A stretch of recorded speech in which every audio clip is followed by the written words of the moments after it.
Hello friends, welcome to Engineer Section Classes. I am your teacher Mohit Pant. Power system की last class में हमने components of transmission पढ़े थे, elements of transmission line और बोल सकते हो components of transmission line. 4 component थे: रेजिस्टेंस, इंडक्टेंस, कैपेसिटेंस और कंडक्टेंस. कल हमने 4 कंपोनेंट पढ़े थे और आपको जाते जाते मैंने ये भी बताया था कि ट्रांसमिशन लाइन 3 टाइप की होती है: short transmission line, medium transmission line और लॉन्ग ट्रांसमिशन लाइन होती है. ठीक है. अच्छा, जो कंपोनेंट मैंने आपको बताए थे RLC, जो भी थे रजिस्टर, इंडक्टर, कैपेसिटर, ये क्या होता है? ये डिस्ट्रीब्यूट नहीं, ये डिस्ट्रीब्यूट होते हैं लाइन पे. मतलब ये एक जगह फिक्स नहीं होते, ये पूरे डिस्ट्रीब्यूट होते हैं. जैसे मान लीजिए आपकी 1 किलोमीटर लंबी लाइन है, तो 1 किलोमीटर लंबी जो लाइन होगी उसका रेजिस्टेंस कुछ होगा. अगर वही लाइन 2 किलोमीटर हो जाएगी तो उसका रेजिस्टेंस क्या हो जाता है? चेंज होता है. तो जो हमें जो कंपोनेंट्स की वैल्यू गिवन होती है ये पर यूनिट लेंथ के हिसाब से गिवन होती है. एग्जाम्पल के तौर पे अगर मेरे पास एक ट्रांसमिशन लाइन है,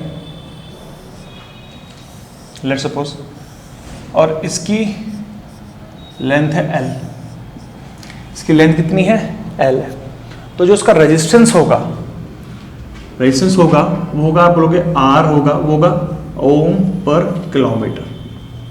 इतना ओम पर किलोमीटर होगा, 0.01 पर किलोमीटर. आपको उसका जो रेजिस्टेंस गिवन होगा वो पर यूनिट लेंथ पे गिवन होगा. ठीक है. उस तरह का आपके पास इंडक्टेंस जो होगा, इंडक्टेंस को मैं दिखा रहा हूँ, स्मॉल एल से दिखा दे रहा हूँ, लेट्स सपोज करके. तो इंडक्टेंस जो गिवन होगा हेनरी या मिली हेनरी होता है, मोस्टली मिली हेनरी पर किलोमीटर होता है, मिली हेनरी पर किलोमीटर. तो अगर हम कैपेसिटेंस निकालते हैं, कैपेसिटेंस दिखाता हूं मैं. कैपेसिटेंस को हम लिखेंगे, अब आरपी इसमें लिख लेता हूं, तो उसको मैं R dash L dash. Capacitance जो है, कैपेसिटेंस होता है माइक्रोफैरेड पर किलोमीटर, और कंडक्टेंस जो गिवन होता है वो गिवन होता है मोह पर किलोमीटर और सीमेन पर किलोमीटर. हमें जो ये वैल्यूज गिवन होती हैं mostly of the transmission line की, ये पर यूनिट फॉर्म में गिवन होती है, क्योंकि आपकी जो लाइन होती है उसकी लेंथ चेंज होती रहती है, 1 किलोमीटर, 2 किलोमीटर, 3 किलोमीटर. तो उसके हिसाब से इनकी वैल्यूज भी क्या हो जाएगी? चेंज हो जाएगी. अब मान लीजिए मेरे पास अगर L लेंथ की लाइन है, तो उसका टोटल रेजिस्टेंस जो आप लिखोगे वो आप लिखोगे R will be equal to, R हो जाएगा R डैश इंटू L, और टोटल इंडक्टेंस कितना हो जाएगा? L dash into L. Capacitance कितना हो जाएगा? Total capacitance C dash into L, और टोटल कंडक्टेंस कितना हो जाएगा? G dash into L. तो इस तरीके से हमने जो 4 कंपोनेंट लिखे थे वो कंपोनेंट की वैल्यू लेंथ के अकॉर्डिंग क्या हो जाती है? चेंज हो जाती है. अगर आपकी लेंथ कुछ और है, अगर 10 किलोमीटर है तो अलग होगी, 5 किलोमीटर है तो लेंथ अलग होगी, और 7 किलोमीटर है तो लेंथ क्या होगी? अलग होगी. तो जो पैरामीटर कल हमने पढ़े थे उनकी लेंथ हमारी जो उनकी वैल्यू होगी वो लेंथ के अकॉर्डिंग चेंज हो जाती है. आपको मोस्टली एग्जाम में अगर इनकी वैल्यू गिवन होगी, बोलेगा 0.0 ओम पर किलोमीटर या ओम 0.01 पर मीटर, उसका R है, तो बताओ इतनी लंबी लेंथ है उसका, वो कितना होगा. तो आप देख लेना कितनी लंबी लेंथ है, आप उसको मल्टीप्लाई करके लिख सकते हो. ठीक है. तो ये चीज लिखनी थी, आप इसको नोट कर सकते हैं. चलिए आगे बढ़ते हैं. अब देखते हैं ट्रांसमिशन लाइन के बारे में, पढ़ते हैं टाइप्स ऑफ ट्रांसमिशन लाइन. कल मैंने आपको बताया भी था ट्रांसमिशन, पिछले लेक्चर में मैंने आपको बताया था कि जो ट्रांसमिशन लाइन होती है वो 3 टाइप की होती है. कौन कौन सी थी? टाइप्स ऑफ ट्रांसमिशन पढ़ते हैं एक बार. Types of transmission line, types of transmission line. ठीक है. तो पहली है हमारी short transmission line. Short transmission line. Second हमारी होती है मीडियम ट्रांसमिशन लाइन. ठीक है. और लास्ट हमारी जो थर्ड है उसको हम बोलते हैं long transmission line. Long transmission line बोलते हैं. तो medium transmission line, short transmission line और medium, short transmission line, medium transmission line और लॉन्ग ट्रांसमिशन. हमने जो लाइन को, किस लाइन को शॉर्ट बोला है, किस लाइन को लॉन्ग बोला है और किस लाइन को हमने मीडियम बोला है, वो क्लासिफिकेशन हमने क्या है on the basis of length की बेसिस पे हमने क्लासीफाई किया है, साथ साथ वोल्टेज के बेसिस में क्लासीफाई किया है, साथ साथ कैपेसिटेंस कितना आ रहा है कि कम आ रहा है उसके अकॉर्डिंगली हमने इसको क्लासीफाई किया है। तो जो शॉर्ट मीडियम लॉन्ग है वो 3 पैरामीटर को देख के किया गया है, एक तो length, second voltage, operating voltage, third is the capacitance effect. ठीक है, अच्छा मैंने आपको एक बात मैं आपको और बताना चाहता हूं कि जो हमने ट्रांसमिशन लाइन के 4 कंपोनेंट पढ़े, आर, एल, सी और जी, इसमें से जो जी कंपोनेंट है इसको हम यहाँ पे कंसिडर नहीं करते हैं किसी भी लाइन में। क्यों? क्योंकि बहुत स्मॉल होता है, ये बाकी कंपेरेटिवली बहुत कम होता है, उसका इफेक्ट भी बहुत कम आता है। पढ़ने के टाइम इसको पढ़ते हैं कि क्यों होता है, लेकिन इसको हम किसी भी लाइन में इसको हम स्टडी नहीं करते हैं। ठीक है, तो आप ध्यान इसको हमेशा दिमाग में स्टोर रखना कि जो कंडक्टेंस है इसका कोई यूज नहीं है, इसको हम स्टडी नहीं करेंगे, इसको हम कंसिडर नहीं करते हैं। हमारा जो पावर सिस्टम है, सॉरी जो हमारी कम्युनिकेशन सिस्टम होता है, वहाँ जो हमारे चैनल्स होते हैं, ट्रांसमिशन चैनल्स होते हैं, वहाँ पे हम जियो कंसिडर करते हैं, पर इन पावर सिस्टम हम यहाँ पे ट्रांसमिशन उसको कंसिडर नहीं करते, तो मैं जी का इफेक्ट नहीं लूंगा। तो जी अगर मैंने नहीं लिया तो बचे 3, आर, एल और सी। तो कहीं पे कहाँ पे आर आता है, कहाँ पे एल आता है, उसके इफेक्ट को हम देखते हैं। ठीक है, तो पहली हमारी लाइन है क्या नाम है, short run. Short transmission line जो है क्या होता है, इसकी लेंथ बेसिकली होती है अप टू कितना, अप टू मतलब less than 50 kilometre, less than 50 kilometre, 50 kilometre के बराबर या से छोटी लाइन, 50 किलोमीटर से बराबर या छोटी लाइन को, इसको हम छोटे कर सकते हैं या जो बोल सकते हो 50 किलोमीटर से मैं इसको छोटी लिख लेता हूँ इसलिए, 50 किलोमीटर से कम लाइन को हम क्या बोलते हैं, हम इसको शॉर्ट ट्रांसमिशन लाइन बोलते हैं। जो लाइन जो 50 किलोमीटर या 50 किलोमीटर से कम है, 49, 40 जो भी है, ऐसी लाइन्स को हम क्या बोलते हैं, शॉर्ट ट्रांसमिशन लाइन। अच्छा, इसमें ऑपरेटिंग वोल्टेज जो होती है it is less than 20 kV। 20 kV से क्या होती है, स्मॉल होती है। 20 kV से क्या होती है, स्मॉल होती है। ऑपरेटिंग जो वोल्टेज होगी वो 20 kV से क्या होती है, लेस होती है। 20 kV से क्या होगी हमारी, लेस होती है। और शॉर्ट ट्रांसमिशन लाइन में लेंथ होगी 50 किलोमीटर, वोल्टेज कितनी होगी 20 किलोमीटर 20 किलोवोल्ट से कम होती है। ठीक है, यहां पे शॉर्ट ट्रांसमिशन लाइन जो कि लेंथ कम होने की वजह से यहां पे कैपेसिटेंस का इफेक्ट बहुत कम आता है, इसलिए हम उसको नेग्लेक्ट कर देते हैं। तो यहां पे हम लिखते हैं, लिख रहा हूं इफेक्ट ऑफ शंट कैपेसिटेंस, जो पढ़ा था ना हमने, सी इज नेग्लेक्टेड। यहां पे हम किसका इफेक्ट नहीं लेंगे, शंट कैपेसिटेंस। शंट कैपेसिटेंस जो हमने वहां सी पढ़ा था उसके इफेक्ट को हम यहां पे कंसीडर नहीं करते हैं, क्योंकि वो सी यहां पे बहुत स्मॉल होता है। सी की जो वैल्यू आती है बहुत स्मॉल आती है, वो कंसीडर हम नहीं करते हैं, इसलिए हम यहां पे सी को नहीं लेते हैं। तो मैंने आपको क्या लिखाया, effect of shunt capacitance is neglected in this transmission line. ठीक है, अच्छा इसके बाद अब देखते हैं तो किसका इफेक्ट आएगा, सिर्फ आर और एल का इफेक्ट है। Only the effect of R and L are considered.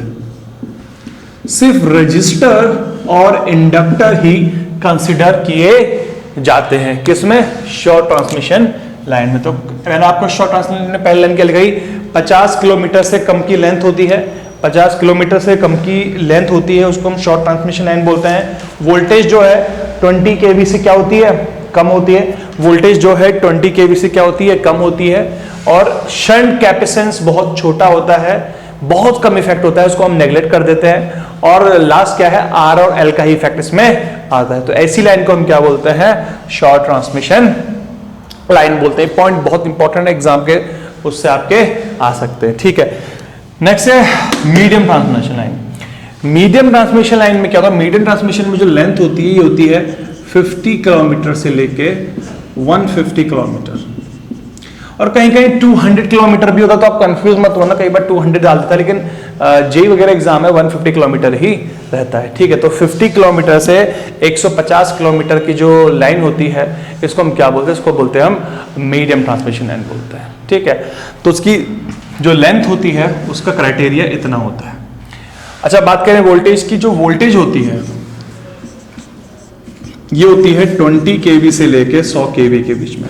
Voltage जो होती है 20 kV से लेके 100 kV के बीच में होती है। Voltage is in between 20 kV to 100 kV। Next shunt capacitance.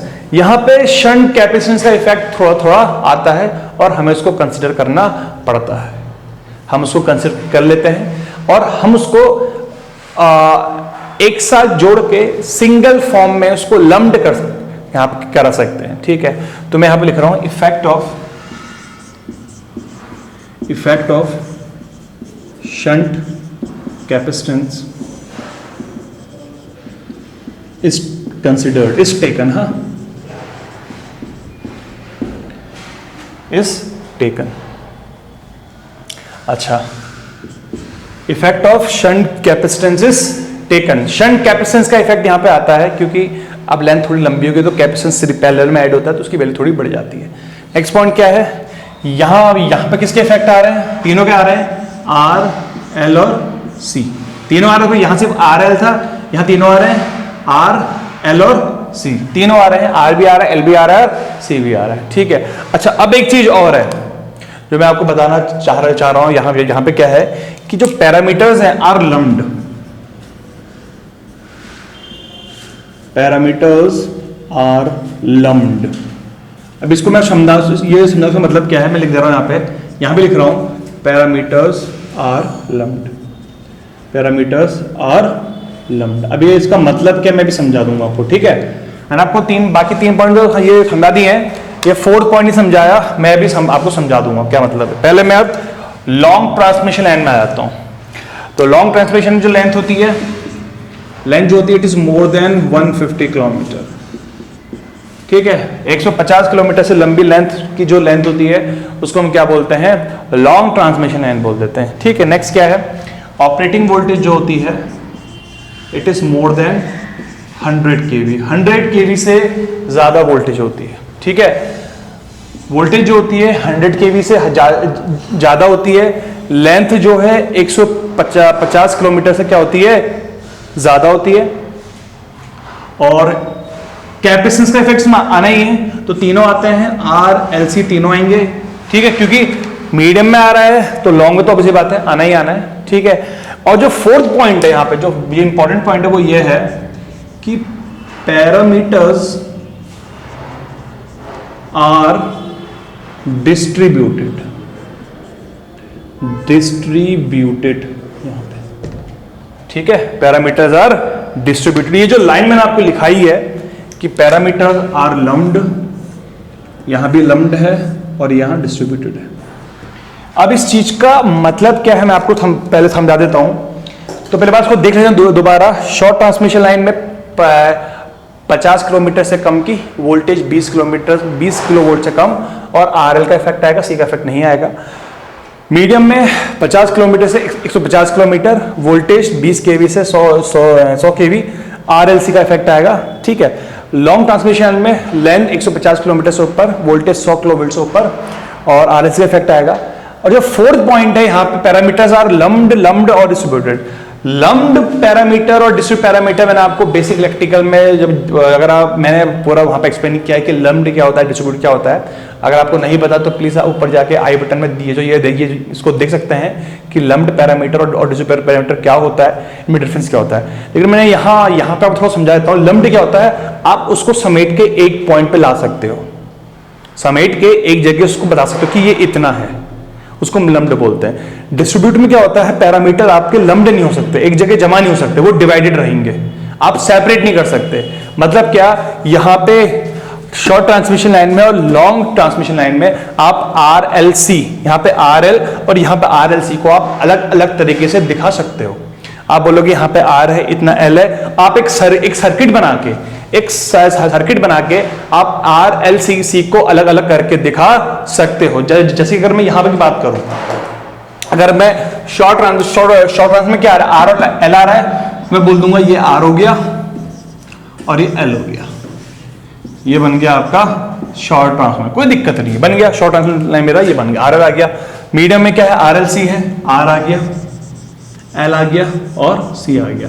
ये क्या बन गई, मेरी मीडियम ट्रांसमिशन बन गई, आर आ गया, एल आ गया और सी भी आ गया। लेकिन अगर मैं इसकी लाइन बनाऊंगा लॉन्ग में आर एल सी तो आ रहा है, लेकिन इन सबको मैं अलग अलग तरीके से नहीं दिखा सकता, क्योंकि आर के बीच में एक आर के बीच में फिर एल होगा, फिर आर होगा, फिर एल होगा, क्योंकि लाइन बहुत लंबी होती है। यहां पे हम आर एल सी को अलग अलग करके दिखा नहीं सकते, जैसे यहां दिखा दे कि इतने में आर है, इतने में एल है, इतने में सी है। ऐसा डायग्राम हम इसका नहीं बना सकते, इसलिए मैंने यहां पे आपको क्या पॉइंट लिखा रखा है, parameter are distributed, that means we can not represent the parameter separately in a circuit. हम सर्किट में पैरामीटर्स को अलग अलग तरीके से दिखा नहीं सकते। तो लॉन्ग ट्रांसमिशन में ये होता है। एग्जाम में क्वेश्चंस आते हैं कि लम्प्ड डिस्ट्रीब्यूटेड पैरामीटर्स किस लाइन में होता है, बोलोगे लॉन्ग ट्रांसमिशन में, और लम्प्ड किस में होते हैं, शॉर्ट ट्रांसमिशन और मिड ट्रांसमिशन। ठीक है, तो मैंने आपको एक पॉइंट लिखा है, ये बहुत इंपॉर्टेंट है, पॉइंट्स एग्जाम के पॉइंट ऑफ व्यू से बहुत ज्यादा इंपॉर्टेंट है, एग्जाम्स में आते हैं। ठीक है ना, क्वेश्चन बहुत सारे फ्रेम होते हैं, तो आप इसको नोट कर लीजिए। ठीक है, अब हम पढ़ेंगे थोड़ा शॉर्ट ट्रांसमिशन में। इनमें जो हमारा सबसे इंपॉर्टेंट जो क्वेश्चंस बनते हैं एजे के रिस्पेक्ट्स में, वो है हमारा शॉर्ट ट्रांसमिशन। क्वेश्चन बहुत सारे फ्रेम्स होते हैं, इसका मतलब क्या होता है, कैसे कैसे इसमें न्यूमेरिकल्स होते हैं, ये बहुत सारी चीजें, इससे क्या ये हमारी क्या होती है, फ्रेम होती है, इसको हम ज्यादा देखेंगे। और ये दोनों हमारे एवरेजेस में इतना कुछ है नहीं, थोड़े बहुत फॉर्मूले लिखेंगे, लेकिन जो हमारा मेन पॉइंट ऑफ व्यू रहेगा वो शॉर्ट ट्रांसमिशन लाइन का रहता है। ठीक है, चलिए आगे बढ़ते हैं। अच्छा, पहले एक टॉपिक है, इसको कवर कर लेते हैं। टॉपिक का नाम है performance of transmission line. Transmission line की जो परफॉर्मेंस है कि कैसा है इसका बिहेवियर या कैसी परफॉर्मेंस है। परफॉर्मेंस मतलब आप इस क्राइटेरिया से बोल सकते हो कि ये अच्छी है या बेकार है। तो ट्रांसमिशन लाइन की जो परफॉर्मेंस है वो दो चीज पे डिपेंड करती है। पहली चीज है हमारी ट्रांसमिशन एफिशिएंसी, और दूसरी चीज है हमारी वोल्टेज रेगुलेशन। वोल्टेज रेगुलेशन और ट्रांसमिशन एफिशिएंसी को देख के हम बता सकते हैं, इनकी वैल्यूज को देख के हम बता सकते हैं कि ट्रांसमिशन लाइन कैसी है, कैसा इसका बिहेवियर है, अच्छी है या खराब है ना। तो ये दो पैरामीटर्स, ये दो पॉइंट्स उसको बता सकते हैं कि ट्रांसमिशन का बिहेवियर कैसा है। ठीक है, तो पहले इसको हम समझ लेते हैं, ये तो बहुत ही इंपॉर्टेंट है। और जब हम ट्रांसमिशन लाइन पढ़ते हैं, शॉर्ट, लॉन्ग, मीडियम, वहां भी हम इनके इफेक्ट को निकालते हैं। ठीक है, तो सबसे पहले जो हम पढ़ते हैं ट्रांसमिशन एफिशिएंसी। ट्रांसमिशन एफिशिएंसी क्या होती है समझते हैं। ठीक है, तो मान लेते हैं मेरे पास एक ट्रांसमिशन लाइन है जिसका जो स्टार्टिंग एंड होता है इसको बोलते हैं हम सेंडिंग एंड। यहां से पावर क्या करती है, आपकी फ्लो होती है। इसको जनरेटिंग एंड भी बोलते हैं, इसको हम क्या बोलते हैं, जनरेटिंग एंड, जहां पे जनरेशन होता है। दूसरा है आपका रिसीविंग एंड को हम लोड एंड भी बोलते हैं, it is also known as load end. ठीक है, सेंडिंग एंड में आपकी जो वोल्टेज होती है इसको बोलते हैं हम सेंडिंग एंड वोल्टेज Vs, और रिसीविंग एंड में जो वोल्टेज होती है उसको हम बोलते हैं VR हो गई रिसीविंग एंड की वोल्टेज, और Vs हो गई सेंडिंग एंड की वोल्टेज। ठीक है, एक टर्म और एक PS होगी सेंडिंग एंड की पावर, यहां से कितनी पावर जा रही है, और PR रिसीविंग एंड की पावर, यहां कितनी पावर मिल रही है, लोड को कितनी पावर मिल रही है। तो ट्रांसमिशन एफिशिएंसी का जो फॉर्मूला होता है इसको हम डिनोट करते हैं ईटा से। ये होता है receiving end power, receiving and में कितनी पावर मिल रही है, divided by sending end power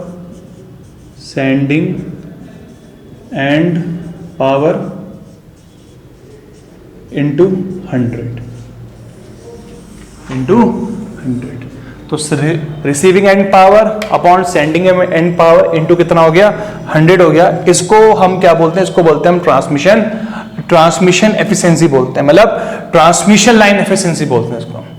ठीक है, जो यहां से अगर मैं इसको शॉर्ट फॉर्म में लिखूं, यहां से जो आपकी पावर जा रही है कुछ उसमें लॉसेस हो रहे होंगे यहाँ पे लाइन में, और बची हुई पावर आपको यहाँ पे मिल रही होगी।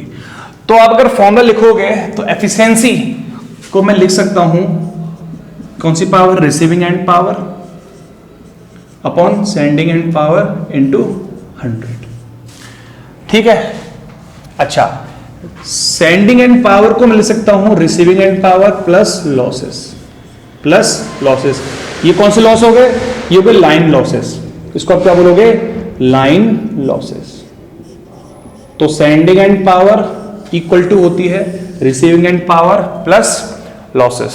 लॉसेस को आप पीएल से भी डिनोट कर सकते हो, कोई दिक्कत नहीं है, पीएल से डिनोट कर लेते हैं।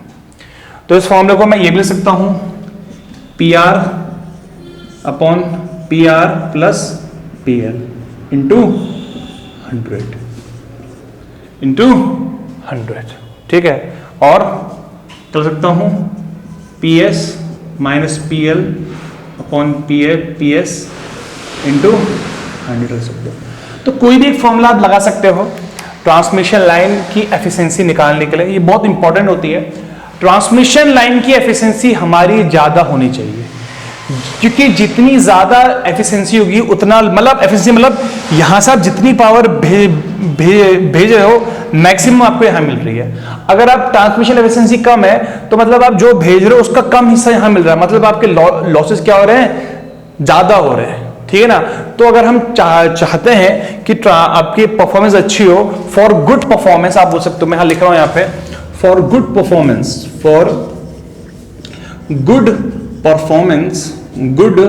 परफॉर्मेंस ट्रांसमिशन एफिशिएंसी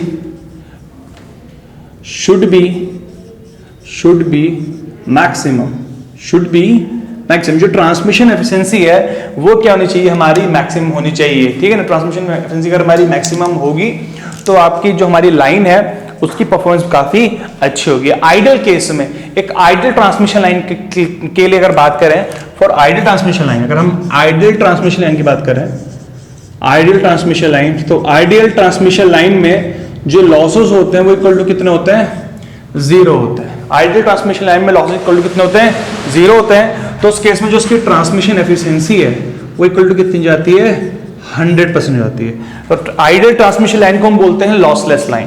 क्या बोलते हैं? लॉसलेस लाइन, मतलब कोई लॉस नहीं हो रहा है, उसमें आप जितनी पावर सेंड कर रहे हो उतनी पावर आपको रिसीव हो रही है, और उसकी ट्रांसमिशन एफिशिएंसी कितनी आ जाती है? टोटल 100% आ जाती है। तो इसको हम बोलते हैं ideal transmission line. But ideal case तो हमारा हो नहीं सकता। प्रैक्टिकल हम ये बोलते हैं कि लॉसेस जितने कम से कम होंगे उतनी हमारी एफिशिएंसी क्या होगी? ज्यादा होगी, ठीक है। तो ये होता है ट्रांसमिशन एफिशिएंसी। अब हम पढ़ते हैं वोल्टेज रेगुलेशन के बारे में। चलिए, अभी हमने ट्रांसमिशन एफिशिएंसी पढ़ा, अब हम पढ़ेंगे वोल्टेज रेगुलेशन के बारे में। वोल्टेज रेगुलेशन क्या होता है, क्या समझते हैं, क्या उसका मतलब क्या होता है, मैं आपको पहले यहां पर उसको समझाऊंगा थ्योरी फॉर्म में भी और पूरा प्रैक्टिकल मतलब बड़े तरह से समझा दूंगा, ठीक है। देखते हैं। अच्छा, अगेन देखते हैं ट्रांसमिशन लाइन हमारे पास, ये सेंडिंग एंड होता है, दिस इज सेंडिंग एंड और जनरेटिंग एंड। यहां वोल्टेज क्या होती है? Vs। और ये होता है रिसीविंग एंड, और क्या होता है? लोड एंड भी बोलते हैं, ठीक है। यहां वोल्टेज है VR और यहां करंट मान लेता हूं IR।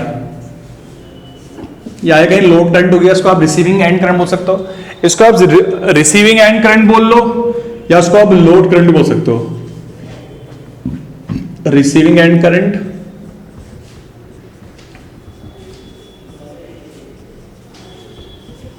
और भी में से लोड करंट, ईदर, ठीक है ना। We can say either it is a receiving end current और इट इज अ क्या? लोड करंट, ठीक है। दोनों ठीक है, दोनों कम ठीक है। अब होता क्या देखते हैं, वोल्टेज रेगुलेशन क्या होता है उसको समझते हैं। यहाँ पे है वोल्टेज रेगुलेशन। फॉर्मूला पहले मैं आपको फॉर्मूला लिखा रहा हूं। फॉर्मूला होता है VRNL minus VR upon VR into 100। पहले फॉर्म लिखा है मैंने, आपको क्या लिखा है? VRNL minus VRNL minus VR upon VR into 100। VRNL क्या है? यहां पे VRNL है रिसीविंग एंड पे अगर कोई लोड नहीं लगाया, कोई लोड नहीं लगाया तो वहां कितनी वोल्टेज हो गई, ये हो गई। तो no load receiving end voltage, मतलब क्या, IR कितना है, 0 है। तो रिसीविंग एंड पे कोई लोड नहीं है तो उस दौरान रिसीविंग एंड की वोल्टेज क्या है, उसको बोलते हैं VRN, no load receiving end voltage. दूसरी है VR, VR है full load voltage, full load receiving voltage. मतलब क्या, जब आपका IR जो है वो फुल रेटेड करंट के बराबर है, जो आपकी रिसीविंग एंड करंट है, जो लोड करंट है वो रेटेड करंट के बराबर है, तो उस दौरान जो आपकी वोल्टेज है वो VR है। इसको हम रेटेड वोल्टेज बोल सकते हैं और इसको हम फुल लोड रिसीविंग एंड भी वोल्टेज बोलते हैं। ठीक है, तो फॉर्मूला क्या है, VRNL minus VR upon VR into 100। VRNL आपको बताया, अगर लोड नहीं है तो वोल्टेज यहां पे कितनी है, और VR क्या है, जब फुल लोड है, रेटेड करंट फ्लो कर रही है, तो यहां वोल्टेज कितनी है। अब देखो डेफिनेशन क्या होगी, फुल लोड से नो लोड जाने में, फुल लोड से नो लोड जाने में वोल्टेज में परसेंटेज चेंज कितना आता है, उसको हम क्या बोलते हैं, voltage regulation. The percentage change in the voltage from full load to no load, the percentage change in the receiving end voltage from full load to no load. मतलब क्या, रिसीविंग एंड वोल्टेज का full load से no load जाने में percentage change कितना आ रहा है, उसको हम क्या बोलते हैं, वोल्टेज रेगुलेशन बोलते हैं। और इस दौरान आपकी रिसीविंग एंड की वोल्टेज क्या रहेगी, कांस्टेंट रहेगी। मतलब क्या, Vs इक्वल टू कांस्टेंट, उस दौरान आपकी Vs क्या रहेगी, कांस्टेंट रहेगी। तो इसको हम क्या बोलते हैं, वोल्टेज रेगुलेशन बोलते हैं। VRNL minus VR upon VR into 100। तो नो लोड से फुल लोड जाने में, फुल लोड से नो लोड जाने में वोल्टेज में परसेंटेज चेंज कितना आ रहा है, इसको हम क्या बोलते हैं, वोल्टेज रेगुलेशन बोलते हैं। नो लोड से फुल लोड जाने में, फुल लोड से दोनों बात ठीक है, वैसे आप दोनों बोल सकते हो। फुल लोड से नो लोड जाने में वोल्टेज में परसेंटेज चेंज कितना आ रहा है, जब उस दौरान Vs क्या रह रही है, कांस्टेंट रह रही है, इसको हम क्या बोलते हैं, वोल्टेज रेगुलेशन बोलते हैं। वोल्टेज रेगुलेशन कहीं ना कहीं क्या डिनोट करता है, ये बताता है आपका वोल्टेज ड्रॉप। वोल्टेज रेगुलेशन क्या दिखा रहा है, आपका वोल्टेज ड्रॉप दिखाता है लाइन में, कितना आपका लाइन में क्या हो रहा है, वोल्टेज ड्रॉप हो रहा है, voltage drop in transmission line. ये क्या डिनोट करता है, आपका वोल्टेज ड्रॉप डिनोट करता है इन ट्रांसमिशन लाइन पे। तो वोल्टेज रेगुलेशन क्या डिनोट करता है, ट्रांसमिशन ड्रॉप करता है। जितना ज्यादा वोल्टेज रेगुलेशन होगा उतना ज्यादा वोल्टेज ड्रॉप होगा, उतनी परफॉर्मेंस बेकार होगी। समझ में आया, जितना ज्यादा वोल्टेज रेगुलेशन होगा उतना ज्यादा वोल्टेज ड्रॉप होगा, उतनी बेकार परफॉर्मेंस होगी।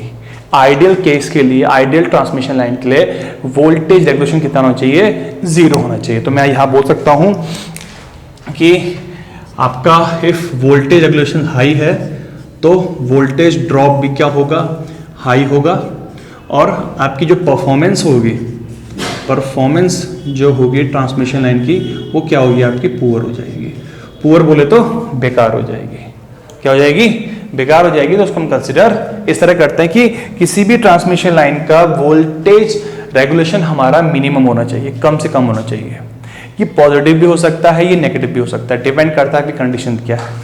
लेकिन हम ना पॉजिटिव डिमांड करते हैं, हम ना नेगेटिव डिमांड करते हैं, हम बोलते हैं ये शुड भी मिनिमम होना चाहिए। और आइडियल केस में कितना होना चाहिए, 0। तो फॉर, अगर हम बोले for ideal transmission line, ideal case में फॉर आइडियल ट्रांसमिशन लाइन के लिए वोल्टेज रेगुलेशन शुड भी कितना, 0। ये शून्य होना चाहिए, 0 होना चाहिए। 0 वोल्टेज रेगुलेशन का मतलब है लाइन में कोई भी वोल्टेज ड्रॉप नहीं हो रहा है, आपको पूरी वोल्टेज मिल रही है। सही में है ना, तो कोई भी वोल्टेज ड्रॉप नहीं हो रहा है, पूरी वोल्टेज आपको मिल रही है, ये आपका वोल्टेज रेगुलेशन दिखाता है। ठीक है, तो ये मतलब हो गया। अगर आपको डेफिनेशन लिखनी है तो आप डेफिनेशन लिख सकते हैं, the percentage change in the receiving end voltage from full load to no load at sending end remain constant, है ना, during this sending end remain constant is known as voltage regulation. ये बहुत important है, ये voltage drop को denote करता है line में। और ये मिनिमम होना चाहिए अगर आप चाहते हो कि परफॉर्मेंस आपके ट्रांसमिशन क्या हो, अच्छे हो। ठीक है, तो हमने दो कंपोनेंट पढ़ लिए, ट्रांसमिशन एफिशिएंसी और वोल्टेज रेगुलेशन। ये दोनों चीज है, ये दोनों बहुत इंपॉर्टेंट पॉइंट्स हैं जो कि परफॉर्मेंस ऑफ ट्रांसमिशन लाइन को डिनोट करते हैं। ठीक है, ओके देन आज हमने ट्रांसमिशन लाइन के बारे में पढ़ा, कितने टाइप्स की होती है, और परफॉर्मेंस ऑफ ट्रांसमिशन लाइन के पढ़ा। ठीक है ना, अब नेक्स्ट लेक्चर में हम पढ़ेंगे शॉर्ट ट्रांसमिशन के बारे में। शॉर्ट ट्रांसमिशन के बारे में मैंने आपको थोड़ा भी कुछ बताया भी था अभी स्टार्टिंग में कि कितनी वोल्टेज में काम करती है, कितनी लेंथ होती है, लेकिन इसके बारे में बहुत चीज़ें होती हैं कि उसमें उसका एक एक्चुअली इट इज ये एक RL सर्किट तरह होती है, और उससे बहुत सारे क्वेश्चन फ्रेम होते हैं ट्रांसमिशन एफिशिएंसी के, वोल्टेज रेगुलेशन के, कितना होता है, इसमें कितना होता है, कैसे काम करती है, पावर कितनी होती है, sending power, receiving end power, तो ये सब हम पढ़ेंगे उसके अंदर। ठीक है, और दूसरी चीज़ क्या है, आप हमारा एक ये टेलीग्राम में ग्रुप है, आप इसी क्लासेस नाम का, आप उसको ज्वाइन कर सकते हैं। उसका लिंक मैंने डिस्क्रिप्शन बॉक्स में गिवन है, उसमें आपको क्वेश्चंस मिल जाएंगे एग्जाम के रिलेटेड, जितने भी क्वेश्चंस फ्रेम होते हैं आपको मिल जाएंगे, और आपको वहाँ पे सोल्यूशन नहीं मिल जाएगा, आप क्वेश्चन को करिए, सॉल्व करिए। आपको कभी भी डाउट हो तो वहाँ पे इसको आप डाउट भी अपना क्लियर कर सकते हैं। साथ साथ अगर आपको कुछ पूछना हो, कोई भी क्वेरी हो, कोई भी टॉपिक हो, या आपका खुद का कोई क्वेश्चन है, तो आप वो भी इसको आप वहाँ पे डाल सकते हैं। ठीक है, आपको हमारा वीडियो पसंद आया, please like it and share it, share खूब ज़्यादा करिए, तभी जाके हमारी जो फॉरवर्ड ये जो वीडियोस हैं उनकी कंटिन्यूटी बनी रहेगी। ठीक है, तो इसको काफ़ी करिए, शेयर करिए। Thank you.